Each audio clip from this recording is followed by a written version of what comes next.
onboard fuel cells. T-minus 38 seconds and counting. Coming up on a go for auto sequence start at T-minus 31 seconds. CLS is go for auto sequence start. And we have a go for auto sequence start. Discovery's onboard computers have primary control of all the vehicle's critical functions. 20. T-minus 20 seconds. T-minus 15 seconds. The sound suppression water system has been activated. 10. CLS is go for main engine start. We have a go for main engine start. And we have main engine start. 2, 1. Booster ignition and liftoff of Discovery, celebrating its 25th birthday by racking up science and supplies to the space station. Houston now controlling the midnight ride of Rick Sturckow and his crew to the International Space Station. Discovery rolling onto the proper alignment for its 8.5-minute ride to orbit. 4.5 million pounds of hardware and humans taking aim on the International Outpost.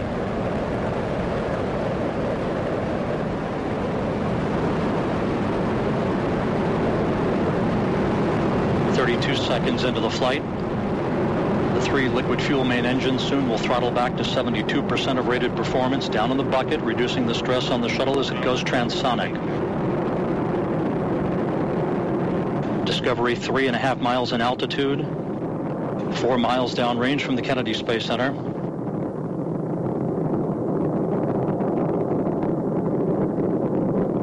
Standing by for the throttle up call now from Capcom Eric Bowe.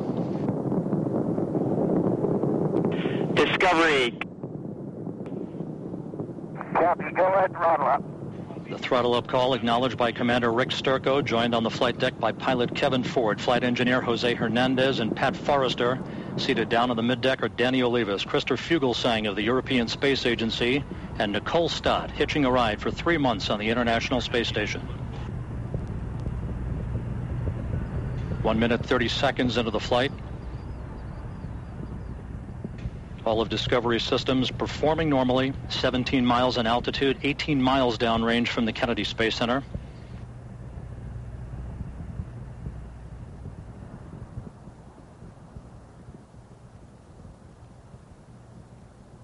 One minute, 50 seconds into the flight. Standing by for solid rocket booster separation.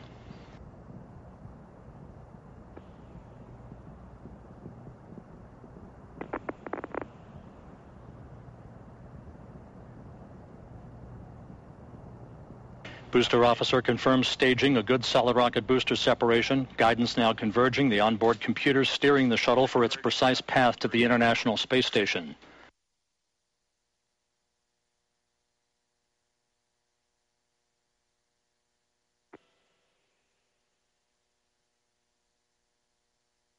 Discovery 37 miles in altitude, 54 miles downrange from the Kennedy Space Center. 3 good main engines. 3 good auxiliary power units, 3 good fuel cells. Discovery, 2-engine Maroon. Copy, 2-engine Maroon.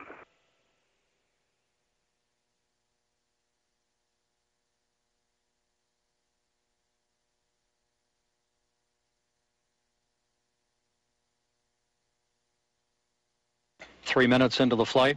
Everything going very well for Discovery. 47 miles in altitude, 85 miles downrange.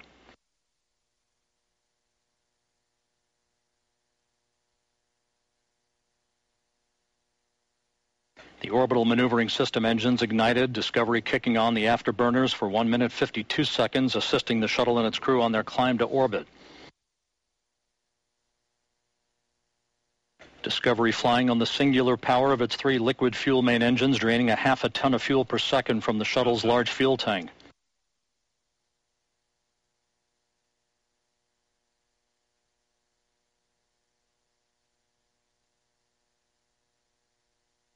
Discovery coming up on the point of negative return, where the shuttle will be too far downrange, too high in altitude to return to the launch site in the event of an engine failure. Discovery, negative return. Copy, Houston, negative return. Discovery speeding straight as an arrow on its night flight toward a date with the International Space Station Sunday night. 4 minutes, 8 seconds into the flight. Discovery 61 miles in altitude, 163 miles downrange from the Cape. All systems in great shape.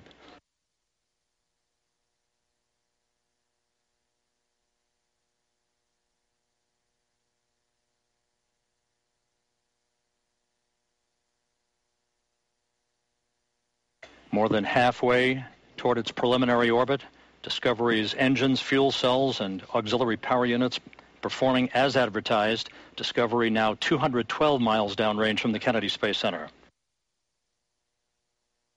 The Environmental Systems Officer reports the activation of a good flash evaporator system providing cooling for Discovery's avionics until the payload bay doors are open an hour and a half into the flight. 5 minutes into the ascent toward orbit. This view from a camera on the external fuel tank.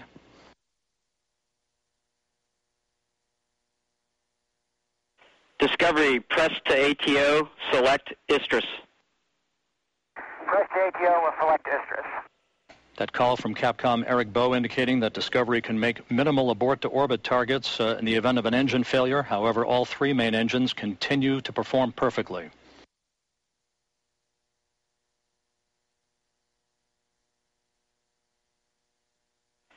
Discovery, single engine, Ops 3.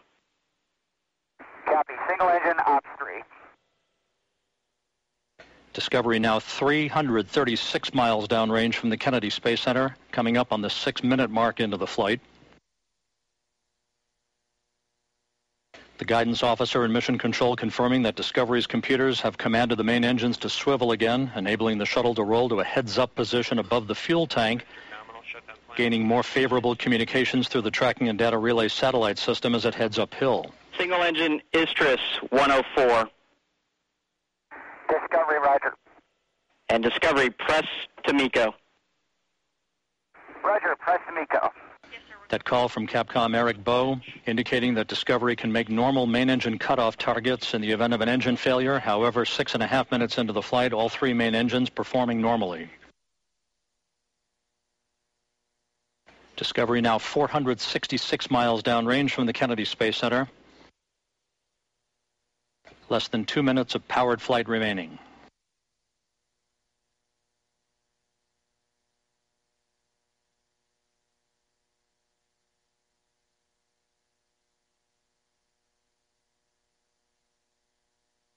Discovery, single engine press 104, nominal shutdown plan, go for the 20-second plus X, no go to pitch.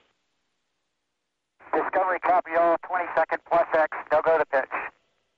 The 20-second plus X referred to by Capcom Eric Bowe is the maneuver that Commander Rick Sturckow will perform after external tank separation, enabling umbilical well cameras to obtain flash photography of the fuel tank as it drifts away. 7.5 minutes into the flight, the main engine's being throttled down to limit the stress on the shuttle and its 7 crew members to that of 3 times the effect of gravity. Discovery currently traveling at a speed of more than 4 miles per second.